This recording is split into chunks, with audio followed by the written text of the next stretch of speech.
Inscreva-se no canal. Ativa o sininho das notificações para receber os próximos vídeos. Deixa o like, comenta, compartilha. Lei nº 9.613, de 3 de março de 1998. Dispõe sobre os crimes de lavagem ou ocultação de bens, direitos e valores, a prevenção da utilização do sistema financeiro para os ilícitos previstos nesta lei, cria o Conselho de Controle de Atividades Financeiras, COAF, e dá outras providências. Capítulo 1. Dos crimes de lavagem ou ocultação de bens, direitos e valores. Art. 1. Ocultar ou dissimular a natureza, origem, localização, disposição, movimentação ou propriedade de bens, direitos ou valores provenientes, direta ou indiretamente, de infração penal. Inciso 1. Revogado. Inciso 2. Revogado. Inciso 3. Revogado. Inciso 4. Revogado. Inciso 5. Revogado. Inciso 6. Revogado. Inciso 7. Revogado. Inciso 8. Revogado. Pena: reclusão, de 3 a 10 anos, e multa. Parágrafo 1. Incorre na mesma pena quem, para ocultar ou dissimular a utilização de bens, direitos ou valores provenientes de infração penal. Inciso 1. Os converte em ativos lícitos. Inciso 2. Os adquire, recebe, troca, negocia, dá ou recebe em garantia, guarda, tem em depósito, movimenta ou transfere. Inciso 3. Importa ou exporta bens com valores não correspondentes aos verdadeiros. Parágrafo 2. Incorre, ainda, na mesma pena quem. Inciso 1. Utiliza, na atividade econômica ou financeira, bens, direitos ou valores provenientes de infração penal. Inciso 2. Participa de grupo, associação ou escritório tendo conhecimento de que sua atividade principal ou secundária é dirigida à prática de crimes previstos nesta lei. Parágrafo 3. A tentativa é punida nos termos do parágrafo único do artigo 14 do Código Penal. Parágrafo 4. A pena será aumentada de 1 a 2/3, se os crimes definidos nesta lei forem cometidos de forma reiterada ou por intermédio de organização criminosa. Parágrafo 5. A pena poderá ser reduzida de 1 a 2/3 e ser cumprida em regime aberto ou semiaberto, facultando-se ao juiz deixar de aplicá-la ou substituí-la, a qualquer tempo, por pena restritiva de direitos, se o autor, coautor ou partícipe colaborar espontaneamente com as autoridades, prestando esclarecimentos que conduzam à apuração das infrações penais, à identificação dos autores, coautores e partícipes, ou à localização dos bens, direitos ou valores objeto do crime. Parágrafo 6. Para a apuração do crime de que trata este artigo, admite-se a utilização da ação controlada e da infiltração de agentes. Capítulo 2. Disposições processuais especiais. Art. 2. Processo e julgamento dos crimes previstos nesta lei. Inciso 1. Obedecem às disposições relativas ao procedimento comum dos crimes punidos com reclusão, da competência do juiz singular. Inciso 2. Independem do processo e julgamento das infrações penais antecedentes, ainda que praticados em outro país, cabendo ao juiz competente para os crimes previstos nesta lei a decisão sobre a unidade de processo e julgamento. Inciso 3. São da competência da Justiça Federal. Alínea, quando praticados contra o sistema financeiro e a ordem econômico-financeira, ou em detrimento de bens, serviços ou interesses da União, ou de suas entidades autárquicas ou empresas públicas. Alínea B, quando a infração penal antecedente foi de competência da Justiça Federal. Parágrafo 1. A denúncia será instruída com indícios suficientes da existência da infração penal antecedente, sendo puníveis os fatos previstos nesta lei, ainda que desconhecido ou isento de pena o autor, ou extinta a punibilidade da infração penal antecedente. Parágrafo 2. No processo por crime previsto nesta lei, não se aplica o disposto no artigo 366 do Decreto-Lei nº 3.689, de 3 de outubro de 1941, Código de Processo Penal, devendo o acusado que não comparecer nem constituir advogado ser citado por edital, prosseguindo o feito até o julgamento, com a nomeação de defensor dativo. Art. 3. Revogado pela Lei nº 12.683, de 2012.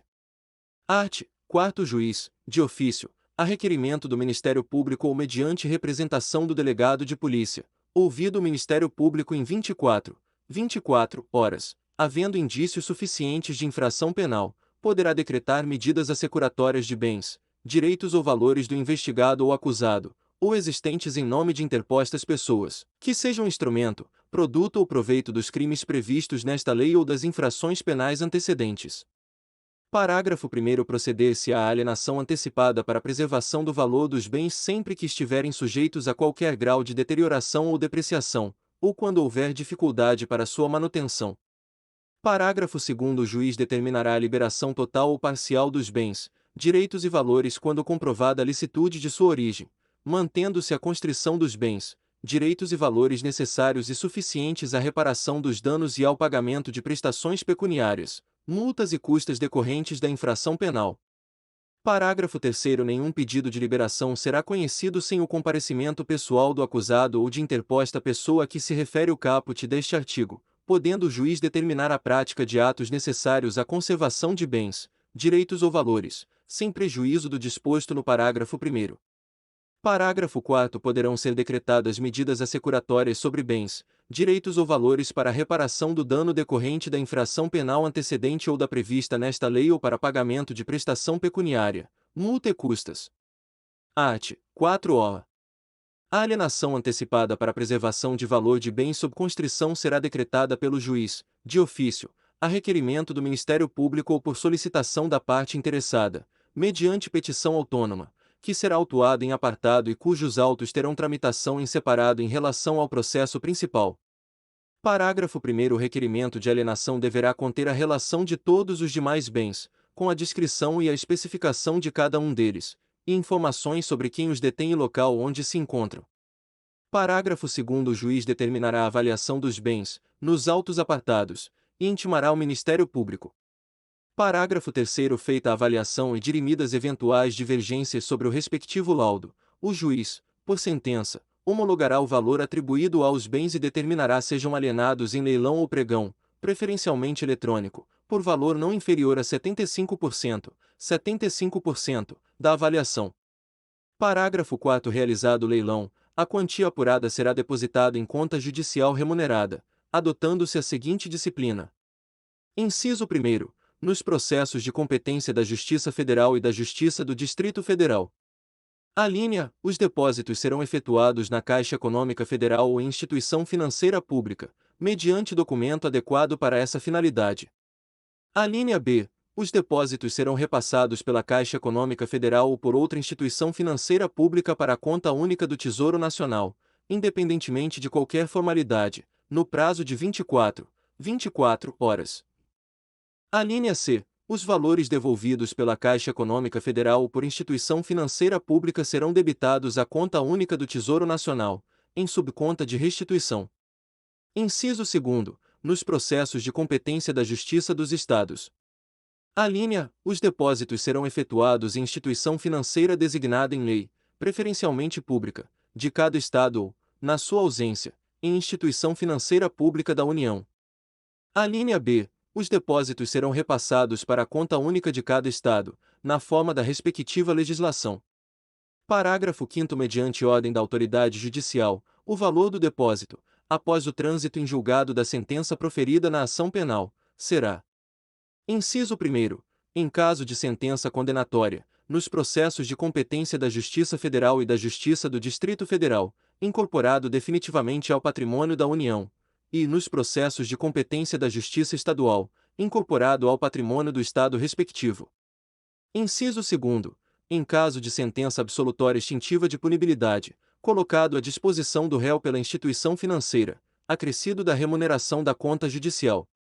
Parágrafo 6º. A instituição financeira depositária manterá controle dos valores depositados ou devolvidos. Parágrafo 7º. Serão deduzidos da quantia apurada no leilão todos os tributos e multas incidentes sobre o bem alienado, sem prejuízo de iniciativas que, no âmbito da competência de cada ente da Federação, venham a desonerar bens sob constrição judicial daqueles ônus. Parágrafo 8º. Feito o depósito a que se refere o parágrafo 4º deste artigo, os autos da alienação serão apensados aos do processo principal. Parágrafo 9º. Terão apenas efeito devolutivo os recursos interpostos contra as decisões proferidas no curso do procedimento previsto neste artigo. Parágrafo 10. Sobrevindo o trânsito em julgado de sentença penal condenatória, o juiz decretará, em favor, conforme o caso, da União ou do Estado. Inciso 1º. A perda dos valores depositados na conta remunerada e da fiança. Inciso 2º. A perda dos bens não alienados antecipadamente daqueles aos quais não foi dada destinação prévia. Inciso 3º. A perda dos bens não reclamados no prazo de 90 dias após o trânsito em julgado da sentença condenatória, ressalvado o direito de lesado ou terceiro de boa-fé. Parágrafo 11. Os bens a que se referem os incisos 2º e 3º do parágrafo 10 deste artigo serão adjudicados ou levados a leilão, depositando-se o saldo na conta única do respectivo ente. Parágrafo 12. O juiz determinará ao registro público competente que emita documento de habilitação à circulação e utilização dos bens colocados sob o uso e custódia das entidades a que se refere o caput deste artigo. Parágrafo 13. Os recursos decorrentes da alienação antecipada de bens, direitos e valores oriundos do crime de tráfico ilícito de drogas e que tenham sido objeto de dissimulação e ocultação nos termos desta lei permanecem submetidos à disciplina definida em lei específica. Art. 4-OB.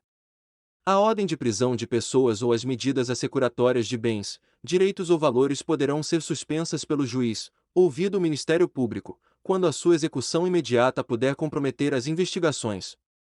Art. 5º. Quando as circunstâncias o aconselharem, o juiz, ouvido o Ministério Público, nomeará pessoa física ou jurídica qualificada para a administração dos bens, direitos ou valores sujeitos a medidas assecuratórias, mediante termo de compromisso.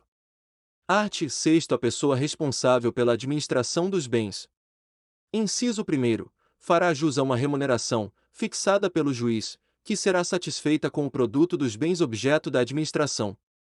Inciso 2º. Prestará, por determinação judicial, informações periódicas da situação dos bens sob sua administração, bem como explicações e detalhamentos sobre investimentos e reinvestimentos realizados. Parágrafo único. Os atos relativos à administração dos bens sujeitos a medidas assecuratórias serão levados ao conhecimento do Ministério Público, que requererá o que entender cabível. Capítulo 3º. Dos efeitos da condenação. Art. 7º. São efeitos da condenação, além dos previstos no Código Penal. Inciso 1º. A perda, em favor da União e dos Estados, nos casos de competência da Justiça Estadual, de todos os bens, direitos e valores relacionados, direta ou indiretamente, à prática dos crimes previstos nesta lei, inclusive aqueles utilizados para prestar a fiança, ressalvado o direito do lesado ou de terceiro de boa-fé. Inciso 2º. A interdição do exercício de cargo ou função pública de qualquer natureza e de diretor, de membro de conselho de administração ou de gerência das pessoas jurídicas referidas no artigo 9º, pelo dobro do tempo da pena privativa de liberdade aplicada. Parágrafo 1º. A União e os Estados, no âmbito de suas competências, regulamentarão a forma de destinação dos bens, direitos e valores cuja perda houver sido declarada, assegurada, quanto aos processos de competência da Justiça Federal, a sua utilização pelos órgãos federais encarregados da prevenção, do combate, da ação penal e do julgamento dos crimes previstos nesta lei, e, quanto aos processos de competência da Justiça Estadual, a preferência dos órgãos locais com idêntica função. Parágrafo 2º. Os instrumentos do crime sem valor econômico cuja perda em favor da União ou do Estado for decretada serão inutilizados ou doados a museu criminal ou a entidade pública, se houver interesse na sua conservação. Capítulo 4. Dos bens, direitos ou valores oriundos de crimes praticados no estrangeiro. Art. 8º. O juiz determinará, na hipótese de existência de tratado ou convenção internacional e por solicitação de autoridade estrangeira competente, medidas assecuratórias sobre bens, direitos ou valores oriundos de crimes descritos no artigo 1º praticados no estrangeiro. Parágrafo 1º. Aplica-se o disposto neste artigo, independentemente de tratado ou convenção internacional, quando o governo do país da autoridade solicitante prometer reciprocidade ao Brasil.